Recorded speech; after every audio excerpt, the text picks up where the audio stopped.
Thanks for joining us. My name is Ibrahim Sani. In the studio is Elena Jani, the CEO of Green Tech Malaysia Alliances Nambahat. We're going to be talking about IGEM, the 14th edition of it, and the theme. Elena, thank you very much for coming over. Thank you. Let's run through with the most basic question, IGEM 2023. What is it all about? Right.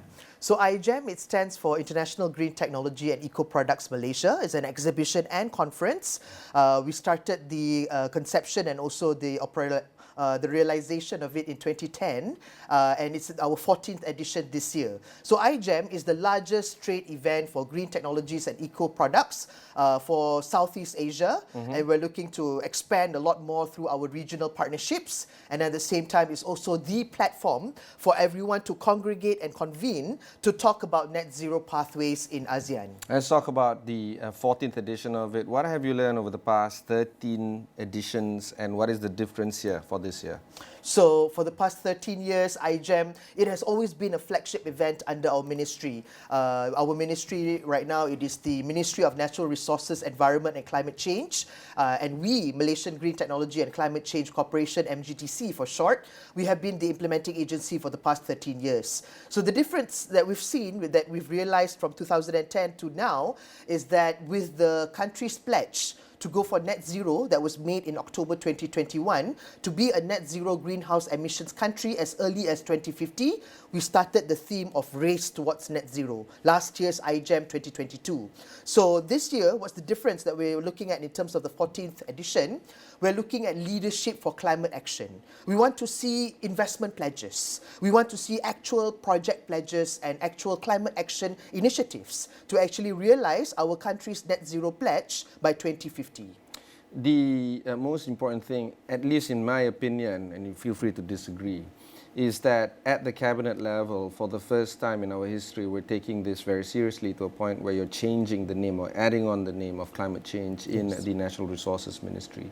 Do you feel that it is as important as it is the way I presented it, or do you feel that it's just cosmetic and people are not necessarily going to be moved by this cosmetic change of name? Understand. So actually it is not just a cosmetic move, it's actually a very pivotal move that's made by the government right now, the unity government. This is where we are finally seeing that both the adaptation and the mitigation side of climate change is under one ministry. And at the same time, the two most important utilities are also under the one ministry, which is the utility of the power and energy sector, as well as looking at the utility of water. So with these two utilities under this one ministry that we have right now, we also have our natural resources, our environment department, as well as the climate change department. This is where we're starting to see a more cohesive and concerted effort, and we are all one voice in terms of achieving our net zero targets. The A to Zero initiative that is going to be done by the ASEAN Summit, and of course what you guys are doing right now is actually quite pivotal.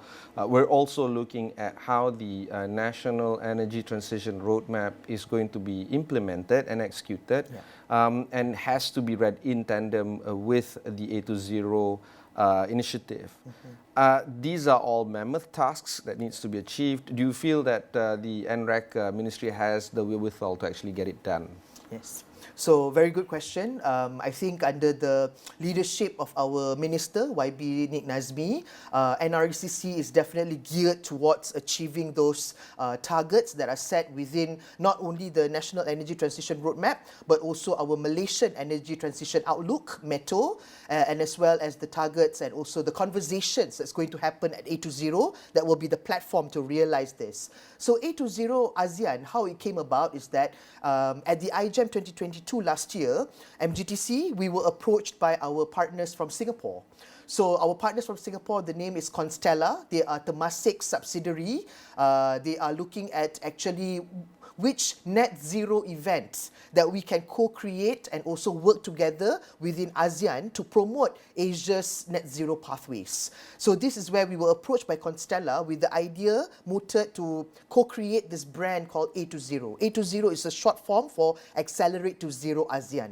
So this is where one of the key messages that came out of Energy Asia back in June early this year is that the world will not be able to achieve net zero without Asia achieving net zero first. So we are looking at IGEM and the A20 are actual platforms to actually generate multi-billion-dollar potential investments to look into all these potential net zero projects in Asia that we are actually garnering to actually push for our climate action initiatives collectively. So Constella and you guys are actively trying to push forward the A20 ASEAN conversation. IGEM 2023 seems to be the most optimal conversation to be had in this. Do you feel that you can achieve those kind of lofty targets that you set upon yourself in IGEM 2023? So the targets that we have in IGEM, we've always been guided by the same 4 parameters. We're looking at the potential business leads that can be generated. This year the target is 4 billion ringgit. We're looking at visitorship of 40,000 people from 40 countries at least. And then we're looking also at 400 exhibitors. So far as of 18 September, we've already achieved our 400 exhibitors. And at A20 ASEAN itself, we have 50 regional exhibitors from key industry players. But at the same time, we are looking at the pipeline of potential investments and business leads that could be generated through IGEM and A20. Currently, we are happy to say that we are going to achieve the targets that we're going to have for IGEM and A20. So I think the platform itself now, waiting for it to start, we will open our doors on Wednesday, the 4th of October. This is where we will see the conversations and dialogues that will be happening between the corporate players, between the government ministries and policymakers, and also to be guided and also participated by the SMEs in the region. Let's talk a little bit more about the Minister CEO panel. Does this, I guess, add value in terms of you trying to build leadership in this space? So I think the idea was actually co-mooted together with Constella. We have from both sides. We are a federal government agency. Constella is Temasik's subsidiary. We both have experiences in organizing, for example, ASEAN energy forums, for example. We have experiences with IGEM as well. Predominantly, it was always started that ministers have their own panels and dialogues, and then industry players have their own panels and dialogues. But what we see at A20 ASEAN is that there is potential to actually bridge this communication gap, to have the ministers and the industry players, the C-suites of all the corporate players together, and actually having a very good a very fruitful discussion together on this panel of minister and CEO dialogue. The idea is actually to see where the policymakers are coming from, and at the same time to see where the corporate players can actually play their part and their role to actually realize some of the government projects as well as the industry private sector projects as well. So this is where we're seeing the convening and congregating both the ministers as well as the corporate players will be able to bear fruitful outcomes. Based on the conversations that you've had from the private sector, what would be some of their key concerns in you setting your policy and ensuring that they are able to comply with these policy setting? I think we've had a lot of industry dialogues with a lot of corporate players in the past. I think the most important part is that the corporate players, or in that private sector particularly, they will always want policies to be set in terms of a direction that is guided by any form of best practices. I think that's the best feedback that we've received from the private sector. Policymakers, when the ministries are making the policies, it is important to be guided by what's already done on the ground, what are the problem statements, and what are the actual potential solutions that can be nurtured through new legislations or new policies. What are the kind of incentives or encouragement that can be included as part of the policies, and what are the kinds of no can do kind of activities that should be part of the enforcement and monitoring, the items that should be avoided as part of best practices in the industry. So I think that's the best feedback that we've received from corporate partners, and this is where we have been, MGTC, playing our role. This is where we've been guiding our ministry in terms of coming up with new institutional framework in the country.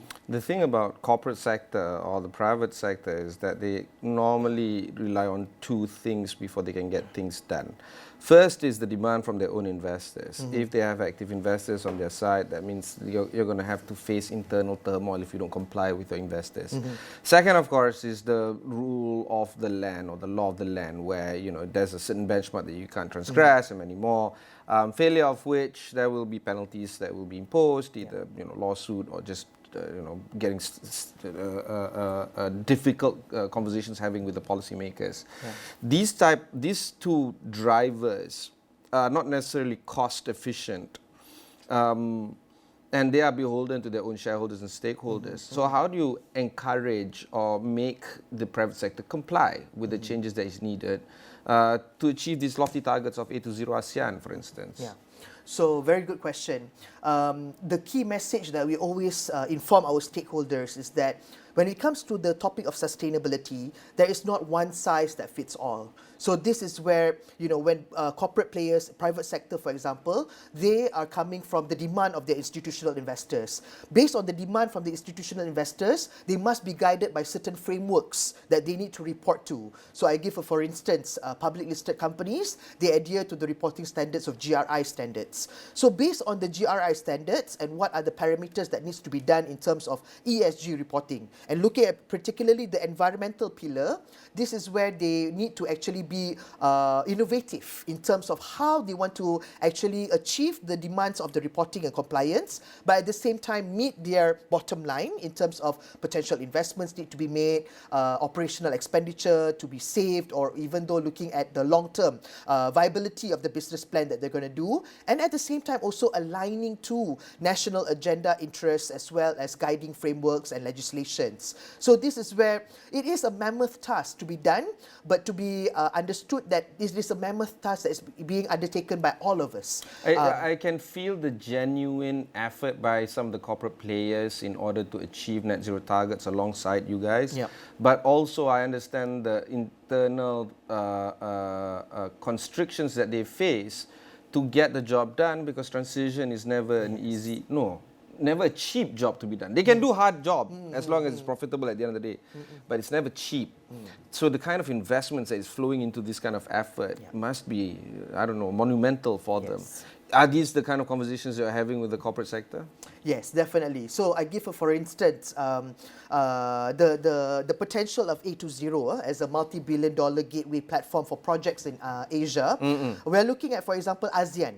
ASEAN is going to collectively aim to increase the share of renewable energy in the total primary energy supply to 23% by 2025. So, for example, in Malaysia, our RE capacity right now in Malaysia is at 23% at about 8,520 megawatt. So in order to achieve this target by 2025, Tenaga Nasional, for example, aims to increase the amount to 14 gigawatt, which is close to pledges of investment close to 20 billion ringgit per annum between 2022 to 2024 to hasten the transition. So this is the kind of numbers that you can see in terms of transitioning, for example, for just energy. But definitely looking at this, when it comes back to your question, this is looking at there needs to be an internal champion. There needs to be the thought leaders must be guided in a way that they are guided by these targets, they understand the risk and also the investments that need to be made, but at the same time to look at sustainability and this just transition as a form of opportunity, as a form of business opportunity. This is where, yes, investments, capex investments need to be done now, but where would be the savings would be coming from? Where would then be the long-term benefits or sustainability savings that we'll be able to see for the long term? So this is where there needs to have a balance. And that's why Rafizi Ramli is talking about 10 catalytic wide-ranging projects that might be able to attract up to 1.85 trillion ringgit investment by 2025. Let's assume that we can indeed get 1.85 trillion ringgit investment over the next 7 years. Is that it? Yeah. About that. So 1 year per year is like 200-300 billion ringgit investment. Yes. It's so monumental, don't you feel? And do you feel that we have what it takes to attract 200 billion ringgit investment every year for the next number of years? Is that a possibility? So I think from the perspective of definitely, the sector and also the corporate players that we've been working closely together, when you talk about, say, for example, an average of 200 billion per year, we're looking at even domestic direct investment.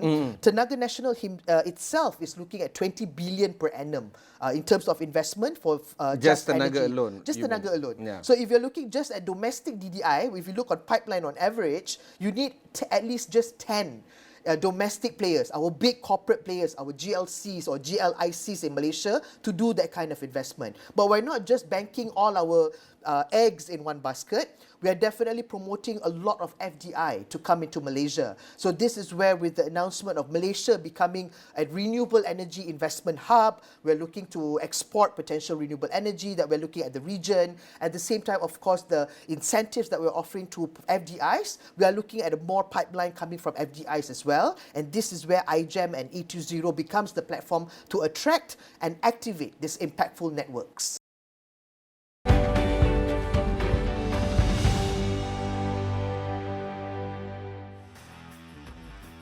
Let's talk about the sponsors and some of the supporting partners that you have right now with IGEM and A20 ASEAN. Yeah. Who would these individuals or corporations be? Oh, I guess non-corporations as well. Yes, definitely. So in terms of IGEM, because IGEM is the flagship event under our ministry, NRECC, we have collaborating partners, for example, MIDA and Matrade, of course, and we also have international partnerships with Austria and Sweden, but we also have Petronas as our Rakan Kerjasama, our collaborating partner. Our main sponsors, definitely, we have Tenaga Nasional, we have Leader Energy, we have SciPark, UOB as even an international bank, Solar Vest, and also Samaidin. We also have other smaller sponsors, for example, Cradle, which is an agency under MOSTI. We also have Polymateria that's promoting circular economy. We've got Bioeneco and many others as well under our bronze sponsors. In terms of A20, our foundation sponsor partner is Gentari. So this is pretty exciting for us because Gentari is really coming out in terms of their initiatives. Our gold sponsor is actually coming from IREDA, the Indian Renewable Energy Development Agency Limited. Our knowledge partner is Reichstadt Energy for A20. Our bronze sponsors are Black & Veatch, the Global CCS Institute and the UN Global Compact. And we have a lot of supporting associations around Asia. I give for instance, the Asian Clean Fuels Association, which is the HQ in Japan, Energy Industries Council, MOCSEC Malaysia, MPIA, Malaysian Photovoltaic Industry Association, and even the Malaysian Association of Hydrogen Energy. So this is where you would be able to see the mix, the good mix between the corporate players, as well as the C-suites, as well as all these industry associations, knowledge partners, ICOs, United Nations will be there. You would be able to see that we are all one voice in terms of our intent, in terms of our vision and mission to accelerate net zero pathways across Asia. Let's talk about Zero Club. What is it? So, Zero Club is something new. So when we talked to Constellar about initiating this Accelerate to Zero ASEAN Summit, the Zero Club is basically an exclusive exclusive and unique feature across the A20 Global Series. So A20 starts with A20 ASEAN in Kuala Lumpur this coming Monday. We're going to have A20 in India, in Delhi in December of this year.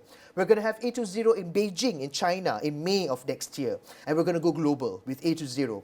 So with this club, it's powered by Gentari because they are foundation partner. I'm also the founding members of the Zero Club. So it serves as a networking platform for all the C-suites across the world to actually look at sparking meaningful conversations and meaningful pledges towards net zero, not only in Asia, but later we'll move to global initiatives and efforts as well. So Zero Club is also welcoming policymakers from the public sector, think tank leaders, industry associations, and many others. Three key objectives of the Zero Club is basically to connect. It's a first-class hospitality suite that connects all these players, public and private sector together. It's actually to collaborate. We want to explore opportunities for potential pledges and project partnerships to happen. And at the same time, to co-create new projects and new partnerships that we can enable net zero projects across Asia. So I think net zero will be launched on Thursday together with our IGEM opening ceremony at about 11 a.m. The thing is, when you meet somebody like me who's actually quite skeptical by nature, I'm even more skeptical in terms of these CEOs trying to achieve whatever that it takes right now for getting to zero by 2050. Having meaningful conversation is what we're doing right now, you and I. Yep. But what we need right now is more than meaningful conversations. We need meaningful actions. Yes. Do you feel that Zero Club is the platform, or IGEM, or A20 ASEAN, for instance? These are the kind of things where you can actually see action taking place. Understand. So, like I said earlier, sustainability is a topic that not one size fits all. In Asia, when we go back to our culture, Asians, we see first, then we do. That's our typical culture. That's our typical mindset. These conversations, these panels, this summit is actually a platform to actually do this knowledge sharing. This exposure is very important for Asians, especially our Malaysian stakeholders, to actually understand, to actually be aware, they know about it, and then they be able to adopt and deploy the green technologies and solutions. This is why conversations is important step to start with, because we need to provide that exposure to create that awareness, to do the capacity building, then people will believe. This is where then they be able to, okay, I get the case studies, I get the solution, it addresses my problem statement. This is where I'll be able to adopt and deploy this green technology in this problem statement in climate change that I have. So that is why IGEM and A20 provides that platform to match our cultural diversities and our cultural challenges and mindset, and actually be able to drive the climate action to be actionable. When again is IGEM 2023? So it starts this Wednesday. It's going to be 4th to the 6th of October in KL Convention Centre, and it's going to take place across all the exhibition halls, as well as A20 ASEAN will be in Exhibition Hall 6. And of course, is it open to public even though it's a trade show? So IGEM itself, it's open to public, being it's a ministry flagship event. We welcome students to come on the Friday. This Friday, it's open to students, university, and what have you. But A20 is actually a conference. It's a paid conference. It's HRDC claimable, but it's also open to the exhibition, where a lot of people can still visit the exhibition and enjoy it. Yeah. All right. I'd like to spend the next 3 to 4 minutes talking a little more about policy framework. What would be some of the budget wish lists that you have right now to support your efforts? Do you feel that now is the time for more stick rather than carrot? Do you feel that a lot more framework has to be put in place in order for us to support the NETR phase 1 and phase 2, I guess? Do you feel that that is the direction right now? So, or more carrot, tax rebate, that kind of stuff? Yeah. So MGTC, we've been around for 25 years. We've been established since 1998. Believe it or not, we've worked with United Nations for the past 25 years. For the past 25 years, we've always adopted the spirit of volunteering. All the efforts in sustainability in Malaysia is voluntary at this point in time. There's no Climate Change Act. You are made out of material that is so good and holy. I know, exactly. I am not like that. I am sorry. You got to put the law there and I comply. So basically in this budget, although we are of the volunteering spirit, there is still a need for the government to come up with the stakes. Being the mindset of Asians and Malaysia specifically, only when the stakes come, people will comply. Unfortunately, we are very sad to say that. But at the same time, in the volunteering spirit, incentives are very important. Incentives must couple with awareness. You cannot immediately push down a stake without people being aware and people know what to do. So this is the part where... But the advocacy would be your end, Yes. NREC would be the policy, and there's That so is many other correct. agencies within Yes. the ministry. So in terms of the budget this year, what we're looking is actually some incentives to actually support, especially our SMEs, to actually start carbon emissions reporting. I think that's the one thing that we really want to be able to see some incentives. No, it's actually not. Our carbon emission reporting platform is only 5,000 ringgit a year. So it's a cloud-based management platform. You report your scope 1, your scope 2, and even scope 3 is only 5,000 for 12 months subscription. And what would be the incentive for them to do so? Just because you can, and at an affordable cost, doesn't mean that the SMEs would be motivated to do so. The incentive to do so is because of all this control border adjustment mechanisms that's coming from Europe.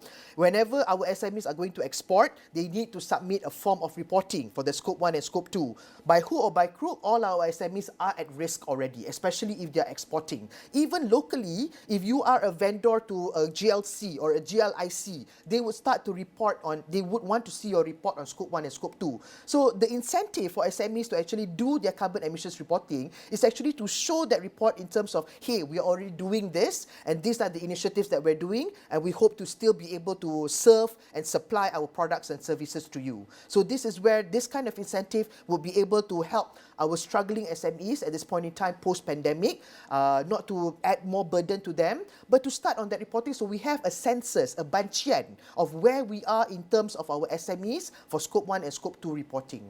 And of course, other than this, do you feel that other voluntary measures need to be encouraged?